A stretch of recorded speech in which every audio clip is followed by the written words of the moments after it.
Welcome to the Sunday afternoon speaker meeting of the 2024 World Service Convention of Cocaine Anonymous. I would like to begin this meeting with an extended moment of silence to do with you as you choose, followed by the Serenity Prayer.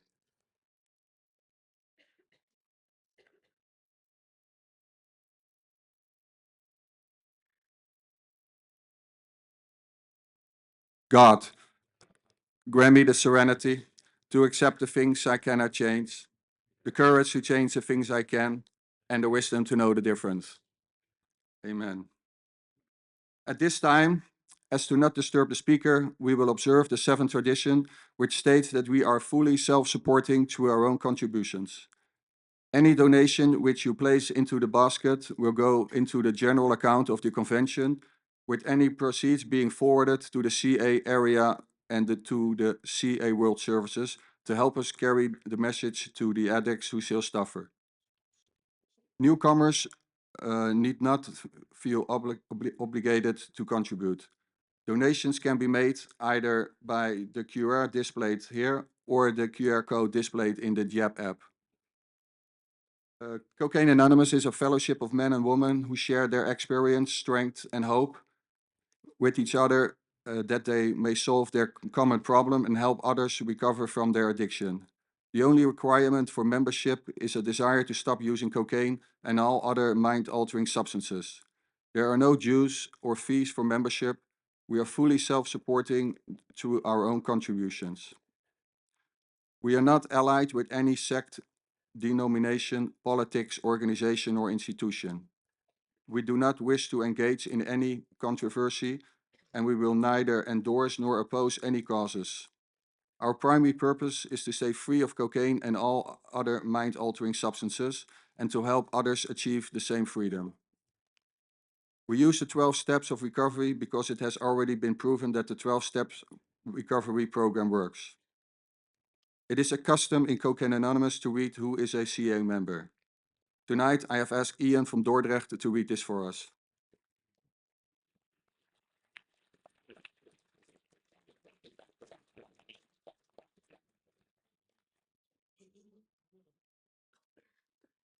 Hello, my friends. I know you won't believe me, but I'm Ian, I'm an addict. Who is a CA member? While the name Cocaine Anonymous may sound drug specific, we wish to assure you that our program is not. Many of our members did a lot of cocaine, others used only a little, and some never even tried coke. We have members who drank only on occasion, those who casually referred to themselves as drunks, and those who were full-blown alcoholics. Lots of us used a wide variety of mind-altering substances. Whether we focused on a specific substance or used whatever we could get our hands on, we had one thing in common. Eventually, we all reached a point where we could not stop. According to CA's third tradition, the only requirement for membership is a desire to stop using cocaine and all other mind-altering substances. Whatever you may have been using, if it led you to this meeting, you're probably in the right place. Over time, virtually every single one of us has realized that our real problem is not cocaine or any specific drug, it is the disease of addiction. It can be tempting to focus on our differences rather than our similarities, but this can blind us to potential sources of support in our recovery. As we hear other members' stories, the most important question to ask ourselves is not, would I have partied with these people, but rather, do these people have a solution that can help me stay sober? We encourage you to stick around and listen with an open mind. With its all-inclusive third tradition and first step, Cocaine Anonymous welcomes anyone with a drug or alcohol problem and offers a solution. CA's 12 steps are not drug specific, and Cocaine Anonymous is not a drug specific fellowship. It doesn't matter to us if you drank or what type of drugs you used. If you have a desire to stop, you are welcome here.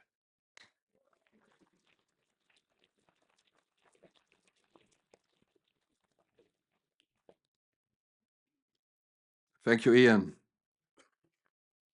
This is a speaker meeting, and we are delighted to have Monica from the Netherlands to share her experience of strength, hope, and hope with us today. But before we do that, here is Pascal to say a couple of words on behalf of the committee. Applause for Pascal.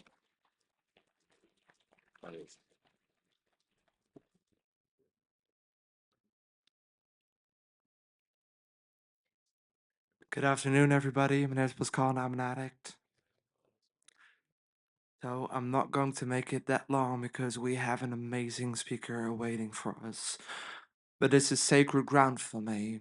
Now, this convention hotel, and I walked in here 8 years ago with almost 18 months of sobriety, not knowing that you're my family and that CA is my home. And that first convention was an amazing experience for me to be at. It was so amazing that I decided on next year to be a part of the committee.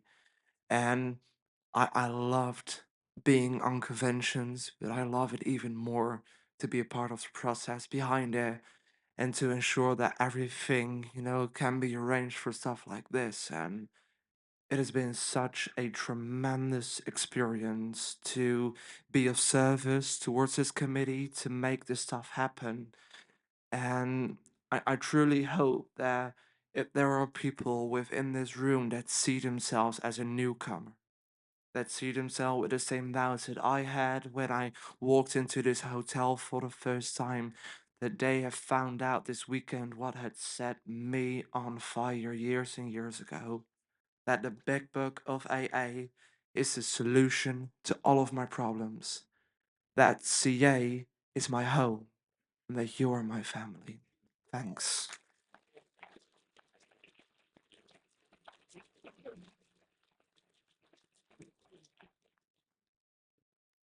Thank you, Pascal. And now, to introduce the speaker, here is Cora.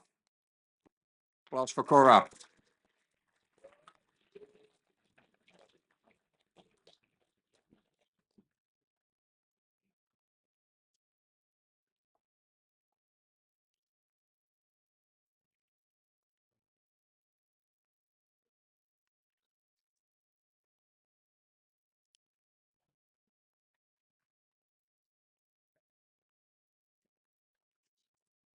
So, mic is okay.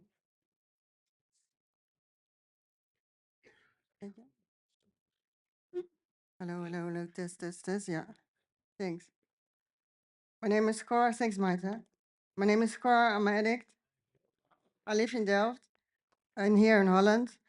What a little bit about my story. I was relapsing for 5 years, tried everything except working the steps with a sponsor. After these 5 years, I was in such a mess that I was finally ready to follow the suggestions to look for a sponsor and start working the steps. I saw Monica in the meeting and asked her to be my sponsor. She was working the steps very seriously, and that was what I did too. She took me to CA, to the first CA Holland meeting in The Hague. She was one of the co-founders of CA Holland. She did a lot of service for CA Holland and still do with dedication. It was hard to motivate myself to do anything with a higher power, but that was what she did, and I saw it worked. So I was willing to follow the suggestions. During the years, I saw that she experienced beautiful moments in her life, but that there were also periods of sadness and loss. Even when she went through a rough time, she picked up the phone for me patiently and never was stopped doing service. That's why she's an example for me. So here is our speaker for this afternoon, Monica.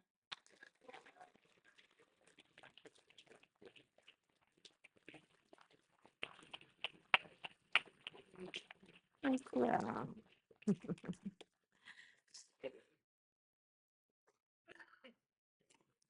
you. Oh, yeah.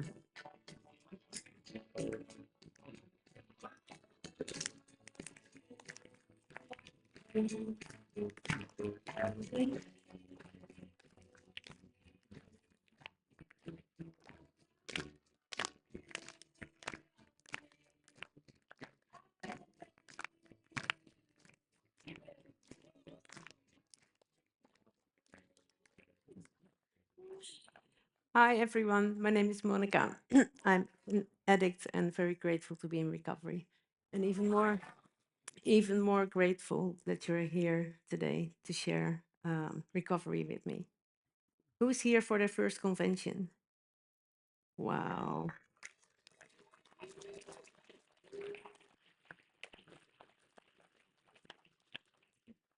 You're so welcome and you're so in the right place. Um, the convention is now Thursday, Friday, Saturday, 4 days old, and maybe you're still in the natural high. Maybe you're experiencing emotions or you're tired. It's the best opportunity to feel hungry, angry, lonely, tired. Don't worry, that's normal. Who's here with over 5 years sober? Look around.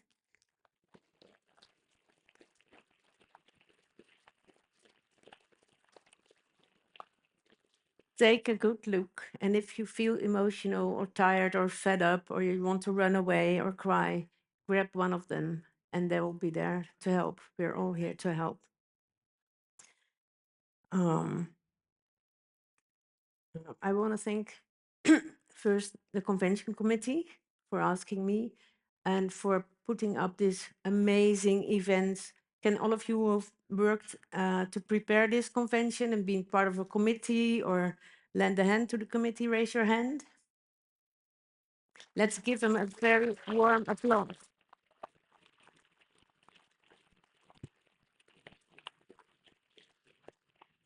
Because this is a lot of work, folks. When I was new, I looked at the person at the podium and thought, wow, that is the star, that is real, the big shot. But the real big shots are the invisible people. They're, working behind the scenes, solving trouble.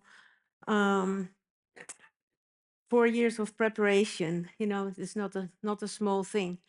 And it's really good to appreciate that. And if you are dissatisfied with something and you think, huh, why do they do this in this stupid way? Be on the committee for the next convention. Then you can, share your wonderful ideas. Because I'm sure you have them. I had them. Um, I chose this song not only because it's a song from 1982 when I was 18, so now you know my age.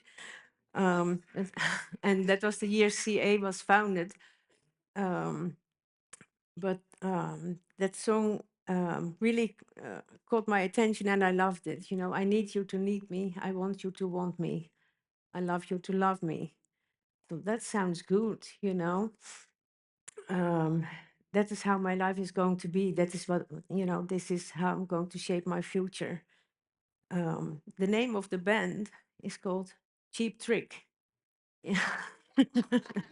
Is that coincident, a joke, or just the truth, or cynical? Because that I need you to need me. I want you to want me. I love you to love me. It's just a codependent anthem, man. And why did I like that? Because I was already wired that way, and even long before I was 18. And that song tells me I was looking for love in all the wrong places. And love is a weird word.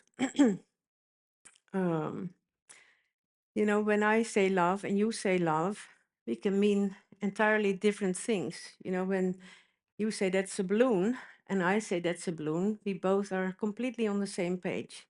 That's a balloon. It's not a giraffe or a doll or whatever piece of cheese. So, when you say you love me, I say I love you back, and we're not on the same plane, probably. Not in my case, because I had no clue what love was.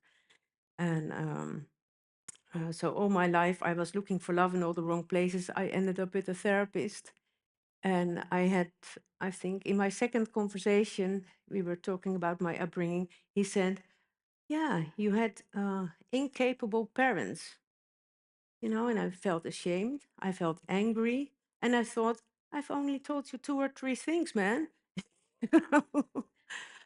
um, So I couldn't do anything with that. And in the program, I learned to take a look at these things. And today, I understand, why I was looking for love in all the wrong places.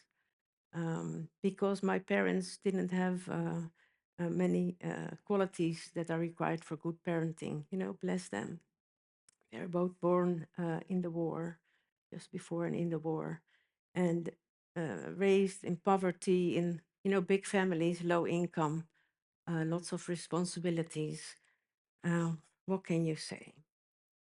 Um, a sociology professor I heard once say, um, behind the front door should be the most safe, the most secure, the most nurturing place in the world. But sometimes it's the most dangerous, risky, and scary place. And when there's a war going on, it's out in the open. You see the victims, with blood and houses destroyed, but behind the front door, who's looking?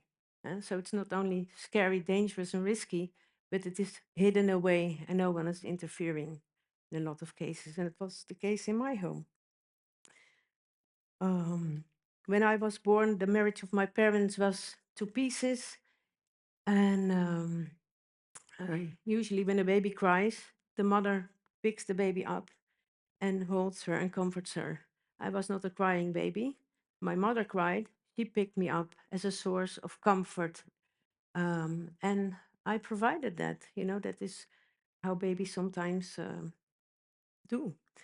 And I knew nothing else. And that was my job. Of course, later I reconstructed that picture. But that was, she was important. Her feelings, her emotions, her sadness, her depression. That was my world. There were some other stuff. She's a hoarder. She's a rageaholic. So there was a lot going on. And so then, okay, that is not so nice. School, maybe that's the nice place. I was bullied and also looking for love. Not romantic love. I was 6 or 7, but there was this head teacher, and he had this fatherly, um, feel around them, and he would do surveillance when we were playing, and he would always have 2 children at his hand, and walking around. And I thought, and I never dared to play with the other children because they wouldn't include me. So I was sitting on a little stone wall and looking at the teacher with those children. I thought, oh, if I could be one of those children, with this wonderful, man with this fatherly image. I wanted that. But I thought, he doesn't see me, why would he? No one sees me. But lo and behold, one day I dared to approach him, and then I would walk up with him. And what then happened, we went inside. And I thought, that's a bit weird, because he's supposed to walk around and, be responsible for the children out. But we went inside. He set me on his lap and he kissed me. And I kissed him back because that is what I had already learned. When someone wants something of you, you give that. Other stuff happened that are not supposed to happen. And so I understand, why what was my blueprint. But at the time, of course, not. I never told anyone because no way. In my house, there was my parents, their fights, my mother's needs, and that was it. I remember all I wanted is to be left alone. I had no ambitions. My ambition was leave me alone. I was was full of fear, intimidated by people. I wouldn't take part in, other kids playing. I just like to watch. I sat on a chair with my teddy bear and watch other people play. I didn't have the ambition to play with them. Um, so I left house. My parents divorced. I left the house. I thought, well, now it's time for me. But of course, I end up with a a guy, he was quite normal. He fell in love with me and he says, "Oh, I love you." And what do I say? I love you back. I had no clue what it meant. But, what are you supposed to say? I can't just say, huh? Huh? What are you saying? No, I do as I feel. I'm supposed to say what you want. And, I'm still a sucker for needy persons. So he had a stutter, he had some problems with his brother, bring it on. Here is Monica, I'm going to fix you, and then I feel good. That is, my reason to exist. Then I feel valued and mature, and, I no one will kick me out of the bus because I don't have a ticket. And then he didn't have so much problems. He came from quite a nice home. But then I told him, "This is the problem you have with your parents, and that is what you're going to tell to tell them."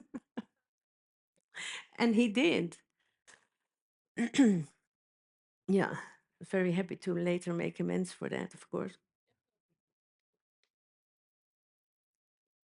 And but in the relationship, of course, I grew bored because my idea of love was, give me attention, give me, give me, give me. Because I was a fixer and a pleaser, but I also wanted him to give me the security, the nurturing, the safety, the love, the attention, the acknowledgement that I never had.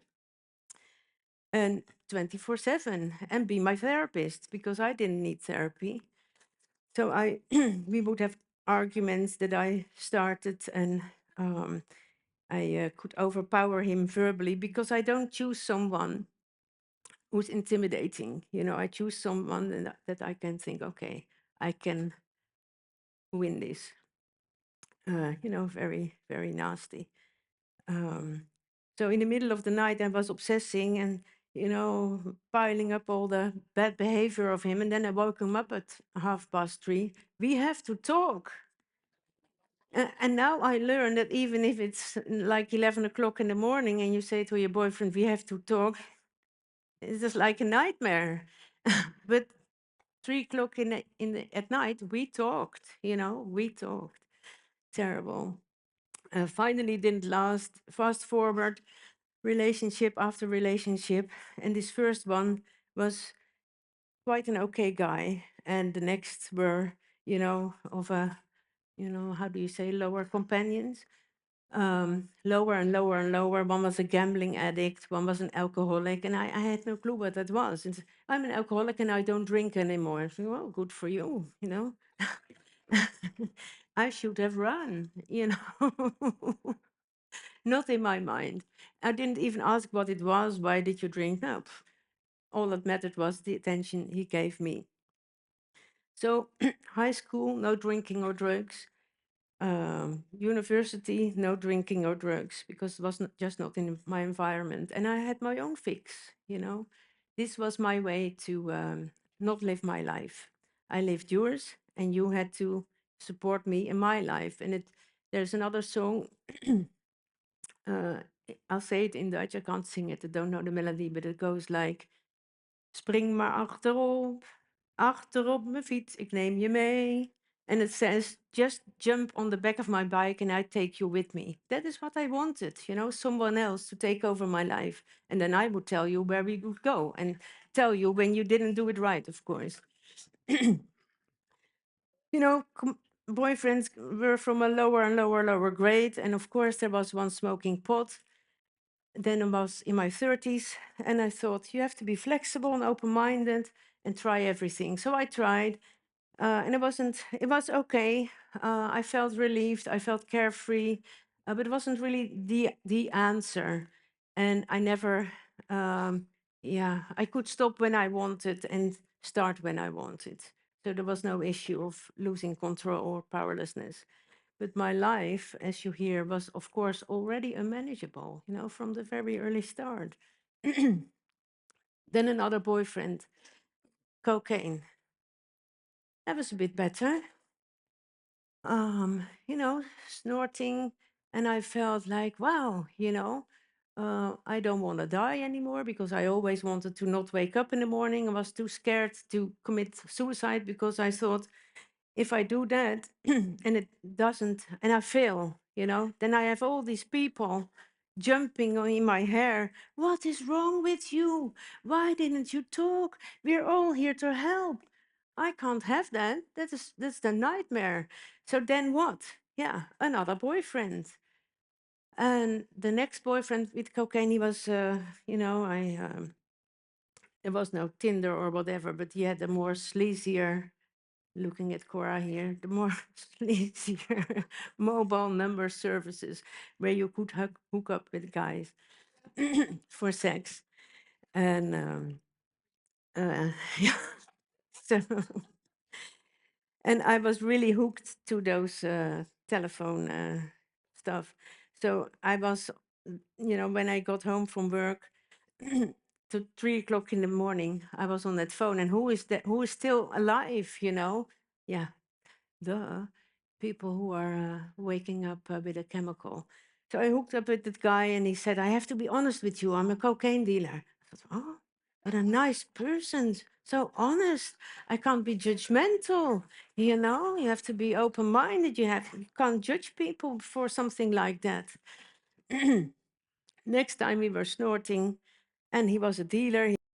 We in Holland we have those dealers buy those bricks. It's 1 kilo of cocaine, and he had that on his counter. So money's no problem, for me at least.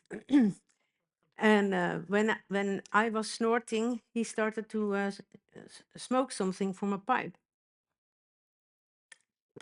So I said, "What's that?" You can trust him. He will be honest. He says, "It is freebase. It's dangerous. I don't give that to you." I thought, wow, what a nice person. He's taking care of me.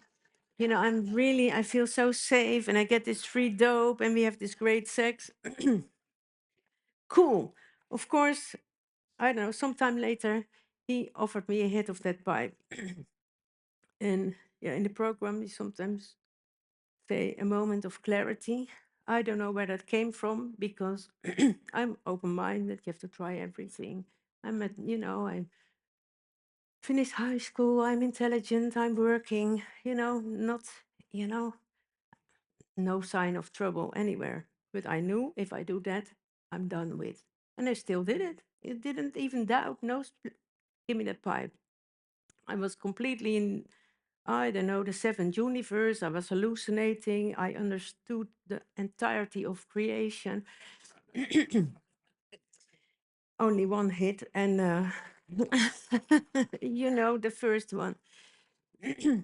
But everything was very cold. Nothing had value. Nothing. There was no love. There was no, it was ice cold. And it scared me, because after that, he was already asleep with some Valium. Because what is she doing? Oh. And I fell into a very deep depression, and I knew now I have to run. This is bad. This is scary. This is horrible, because I am familiar with depressions. I never wanted to live. I wanted to be dead. I wasn't interested in my life. I just wanted it to be over with, the struggle and you know,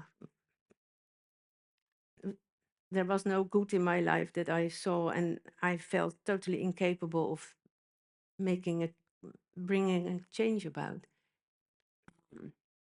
But that was really worse.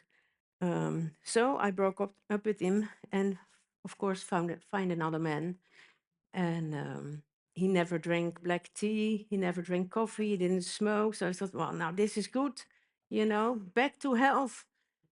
And yeah, because I can't do anything healthy. He would have to do that. And he was also very, nice and codependent. I could be honest with him, and he was going to drag me out of the hole. And if I just did what he said, but in my that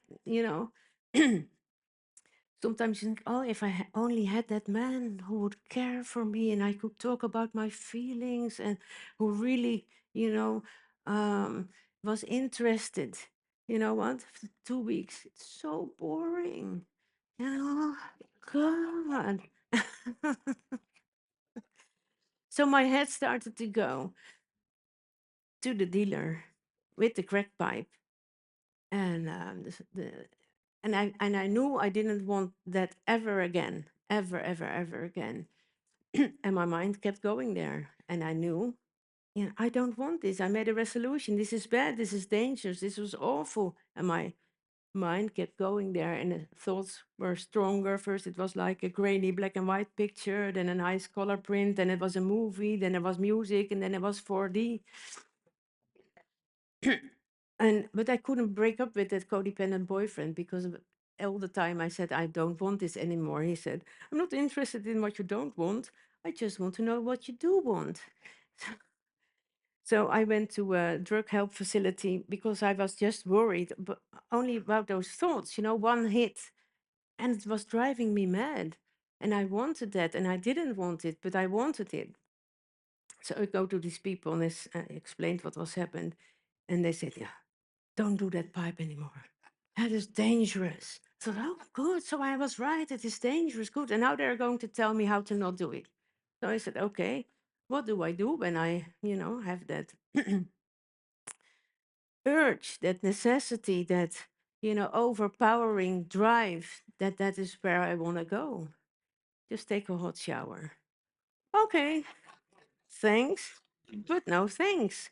Can't blame those people. That's how they're educated. But I thought you help people with a hot shower, then those people have something totally different than what I have. And there was a closed door. So I went back, of course, to the dealer. We started cocaine, more freebase. The brick was gone. We started to freebase the bags that were for the sale. I started to, of course, use my savings money that I had a lot because I was, functioning and working and, um, having fun in the weekend. In my entire using days, I was 5 days of the week, I was clean. I could stop because I always stop. Later, I understood that the reason I went to work was to keep my denial going. Because when you're working, you're not an addict. And I didn't want to be an addict. I just wanted to party. But I knew now I'm a little bit on shaky ground. So I need to make a crisis plan. If I am an addict, I need to stop. If I need to stop, I want to stop. And if I want to stop, I can stop. Not how I'm going to do that, because I knew I can't go there, and I didn't want to go in that area, how to do that, because in myself I knew no way, no way, because 5 days of the week I worked, but in the weekends when I was partying, that was the only time I felt alive, I felt free, I felt liberated. I was no longer a loser, an idiot. Everyone, of course, found me very interesting, sexy, capable, whatever. That was my answer. My life was unmanageable, and this was the life I was supposed to have. This was how I was supposed to feel all along. This was my answer. More crack, um, sometimes a resolution, but then I always con- consciously changed my mind. No, it's just a change of plan. This is a real nice weekend to get loaded, and he's calling me, and so I never, I could fool myself very well. So it was not, oh, I did something I didn't want to do. No, because I told myself, this is what I do want to do. And I already experienced that I couldn't stop once I started. I also had a solution. Once I start, I keep going.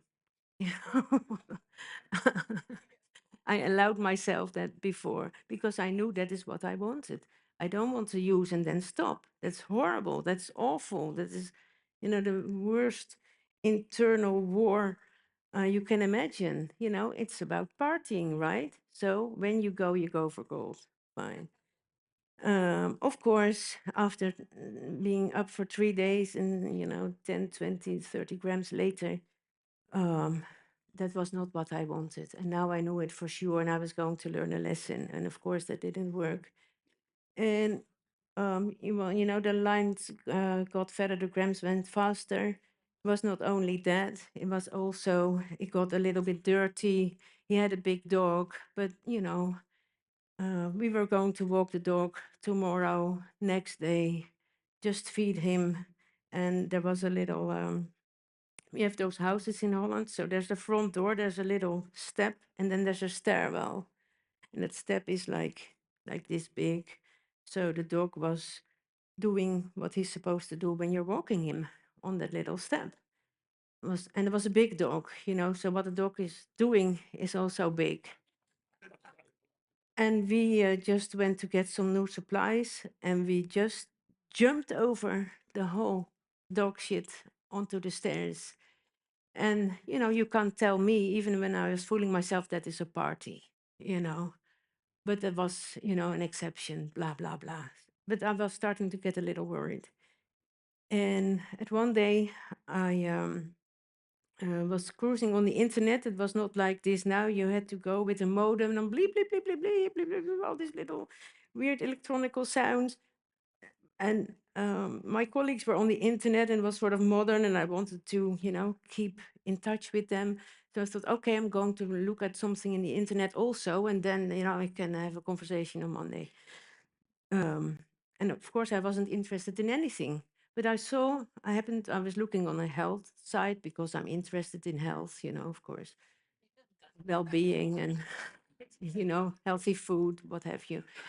And there's this article about increasing cocaine use. Okay. Click. Cocaine this and that. Cocaine Anonymous. I thought, what? I didn't have, the word anonymous didn't ring a bell. I had no clue that there was Alcoholics Anonymous that was in Holland. But if you would have asked me, what do you think that means? I would have said people drinking in secret because they're losers and ashamed of themselves. And yeah, what can you say? There was no education. I didn't even know that alcohol was addictive, but the cocaine did it for me. And I saw like this, powerless, power greater than ourselves, God, American evangelical bullshit. What is that? But, but I couldn't stop reading. And there was the format who was a cocaine addict, and the grams went, the lines got fatter, the grams went faster. Okay. And suddenly it was all about me. And there was a self-test. I thought, okay, this is really what I need. I wasn't looking for help, but I was looking for support for my theory. I wasn't an addict, and I was going to, that self-test was going to provide me with that. So I hit that self-test, no, no, yes, no, no, no, yes, no, no. A lot of no's. And I thought, this is going great. But at the bottom line, it said, if you have answered one of the questions above, you are probably in serious trouble. And I don't know about you, but when someone tells me I'm in serious trouble, talk to the hand. You don't understand me. You don't know me. You're an idiot. You're judgmental, whatever. Go change yourself. Get more tolerant. Bye. But those questions were like, do we experience an anticipating high? Huh? Is there a word for that? When I decided to go and get loaded and I was on my bike, it was already happening to me. There was a word for that. Do you engage yourself with people only because they are a connection to dope? Yeah, that's embarrassing. I had a little bit of morals left. But that dealer, I wouldn't even talk to him when he didn't bring some coke. I was really disgusted by him, but I did everything with him. Um, so my denial was gone. So I sent an email to that website. What is this? And is that in Holland? No, it wasn't in Holland. But then I knew this is the moment. I'm an addict. Uh, um, that's bad news, but it is true. Now I need to stop. When I need to stop, I want to stop. When I want to stop, I can stop. Still know how I'm going to do that. But I knew that that was the only choice, and I also knew my everything that I enjoyed in life and that I found worthwhile and what made me happy, also such a funny word, was gone.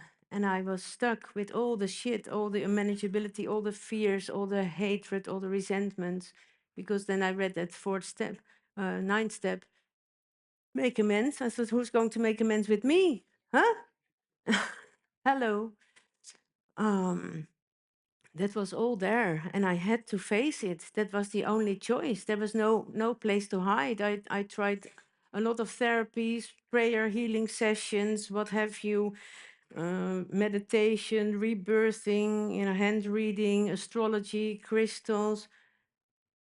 The institutions was also a closed door. This was me and my shit. And now what? So I wrote an email. Is that in Holland? No, there wasn't. And I thought, okay, me again. I have to do it alone, as usual. My usual melody of self pity. But I thought, okay, I'm going to do it, and then I'll show them I can do this alone. So I started to stop, and it was, a week, 2 weeks, 4 weeks, but it wasn't okay. It was horrible because there I sat and my mind was going, and I thought, I have to say no. But when I say no, it goes bigger and bigger, and all the anger, irritations, just no way to put it under the rug. It was all there in my face. It was just terrible. So it lasted 8 weeks, and then it given in, and then it was getting high was not working anymore because I knew this is not what I want. This is bad. This is trouble, and I still did it, and it didn't work. Previously, it always worked because I gave myself permission with a stupid story, but it was my story and I believed it. That's what addiction does. So that was terrible, and I wrote back to that online person, that person wrote back to me because I'd gone, wailing, under the invisible, first, yeah, I'm going to stop. Do you want to be my sponsor? Boo. And then they're gone. And then sometimes they surface, and you never know whether they're going to come on the shore or there they go again. It's always, I always pray at the beginning at the meeting for the whales, because it's difficult. So that person wrote, are you still sober, still clean? Great. Did you get loaded? Of course, you know what a whale's doing. Um, just dust yourself off and start over again. No judgment, no I told you so. No, sort yourself out. Just dust yourself off and start over again. And I was so terrified and down and hopeless. It was not just hopeless. I didn't think I deserved hope.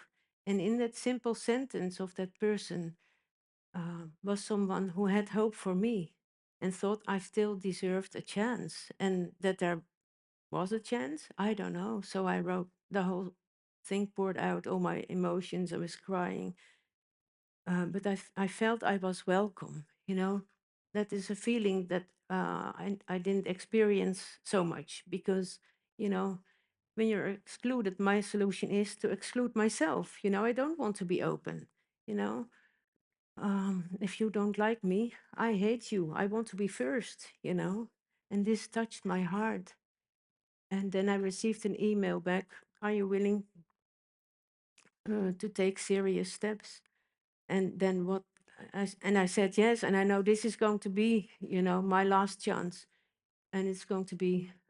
I have to be serious, and put really an effort because I'm lazy. When I want something and there's a disappointment or a failure, I think, oh, well, I don't want it. I don't want to fight. I don't want to put an effort.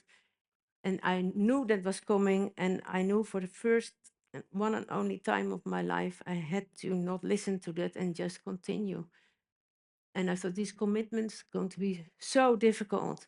What is more difficult than uh, saying no? I know I couldn't say no, but it was, can you stay sober for today? So yeah, of course, today. Tell me how to say no.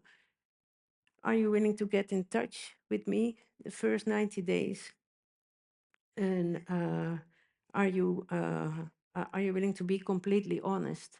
I said, okay, shit, fuck that. That is terrible. I can't manipulate. I can't, perform. But I knew deep in my heart that is what I really needed. And started to work the steps. I found online meetings, and I started to understand what was the matter, that addiction is a disease. I can take responsibility, but I'm an addict. I will have crazy thoughts, not only about using, just complete crazy, insane, deluded, whatever. Um, and I'm so grateful for CA for putting up that website and wording those questions in a way that you just cut through the denial. And that is what CA is about for me, for reaching out. Because you care and there's, thick concrete layers of denial. And, you have to find a way to, make people answer those questions honestly. And what I love in CA is let us love you until you can love yourself. I've been in those sessions, stand in front of the mirror, Monica, I really love you. You're a unique and gifted person. Your beauty shines. You know what happens in the back of my head? I go cynical laughter. Do you really believe this crap? Do you have now you're really a loser that you have to resort to that lame bullshit? No one ever told me to love myself. You told me we will love you until you can love yourself. And when it takes 10 months, it's okay. When it takes 10 years, that's also okay. And it takes 20 years, that's okay. We have enough love, for you to feel loved.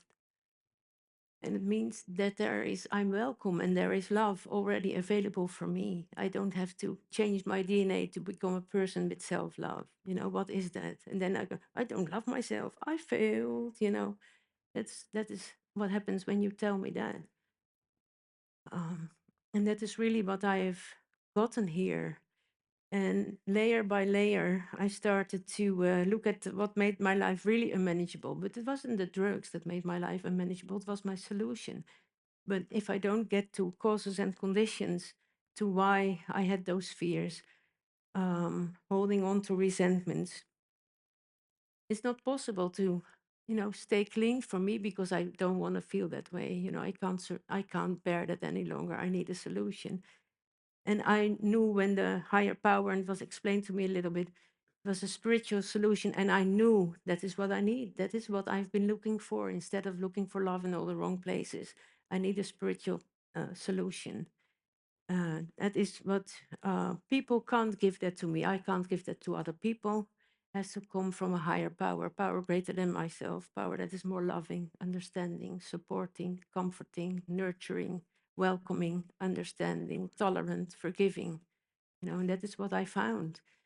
And for the first time, I could connect with the pain and the loss because there was a higher power. And I could just say, I can't bear this. I'm going to drown. You need to come help me now. That is how I pray. I demand my higher power because I'm in need and there's nothing else, And my higher power comes to help me and heals me. And it's really, there's no pain deep enough for my higher power not to be able to heal it.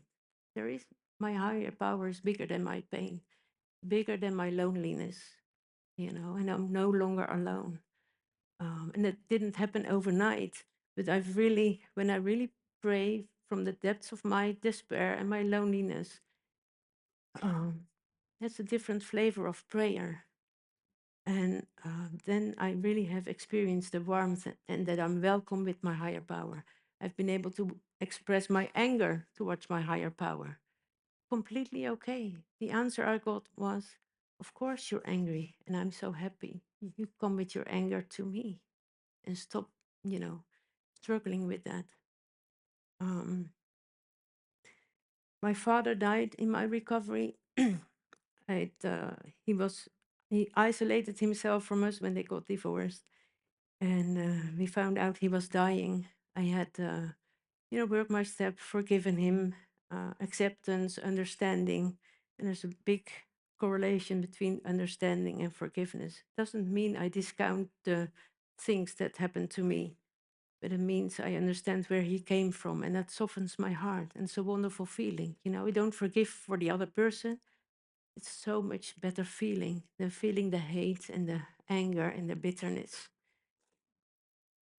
I went there, and then what I wanted when I read that step 9 for the first time happened. You know, he was already terminal, and, you know, it was one of the last days. He was really coherent, and he took us apart. Immediately when we came to visit him, we hadn't seen him in like 25 years or so. And he made amends to us, you know. And without the 12-step program, we all know how difficult it is to make real, you know, amends that are meaningful. He just did it. Where does that come from? It's a higher power. And it's for the first time I felt someone's child, that I was someone's child. And he asked for forgiveness to my older sister and me. And I could say, I forgive you. My sister couldn't say it. She says, it's okay. That is not, I forgive you. And I was able to show up because I have a program. You know, these miracles are there, but I have to show up and not say, like my younger sister, I don't care, asshole, fuck off with that man, let him die. No, it was difficult, it was not easy. But yeah, with a higher power, I knew I just go there. I don't know what's happening. I open myself. And how wonderful that he had that moment of clarity and he could, you know, die in the knowledge that he was forgiven, you know. And so for me, it was very healing, but also imagine you have that moment of clarity and you go to your grave knowing with that big burden. That is horrible, you know, that is horrible. And he received forgiveness. And it was really, after 2 days, he was dead. And then I can go in my mind, now it was finally okay. And then he dies. What a bad deal is this? And I knew I have a program, so I know, you know, the different sick roads that my mind wants to take me. I said, I'm not going that road. I'm going to cherish what happens that was very special. This is a gift I was given to me and I received and I could give back. That is what happened. It doesn't matter that it lasted only 2 days. It's not important. This is what happened. And, you know, it's important that I am aware that I create my own story. It's not just what life that is happening to me. That was the past. No, I make my stories. And in the past, I made horrible stories, self-pity, whatever, hatred, bitterness, loneliness. I was a victim. Today, I have the power that I can create my own story. And also, that is what I'm responsible for. I can't blame anyone, not the universe that my father died after 2 days.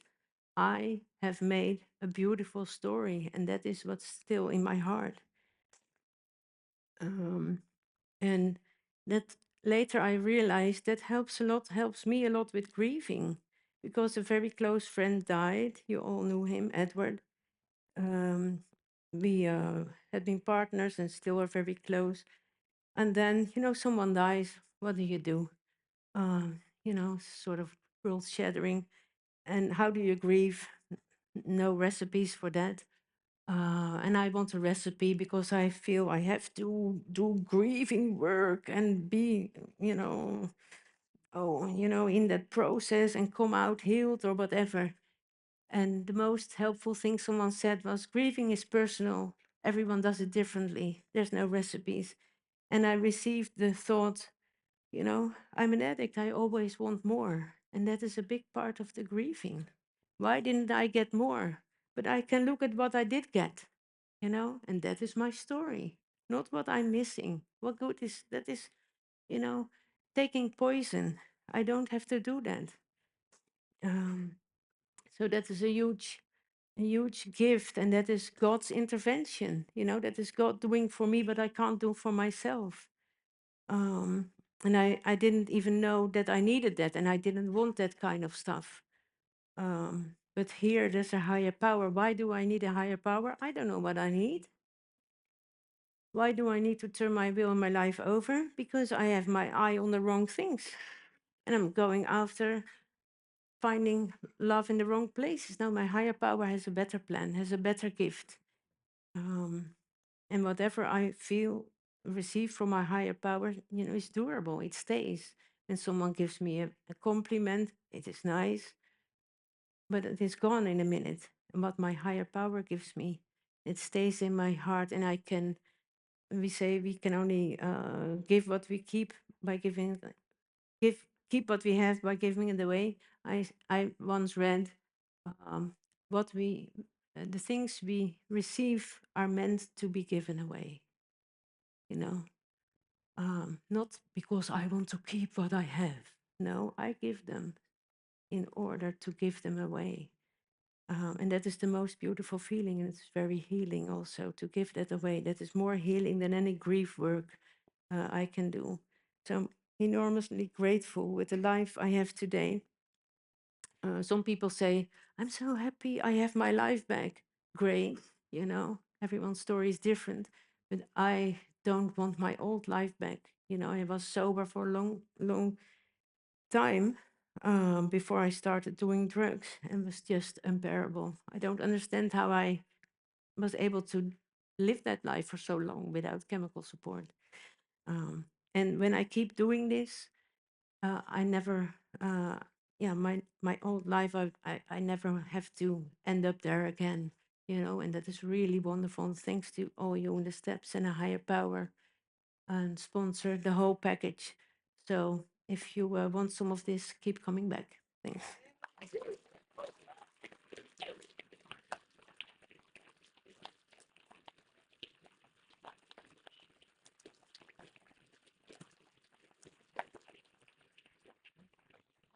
Fantastisch.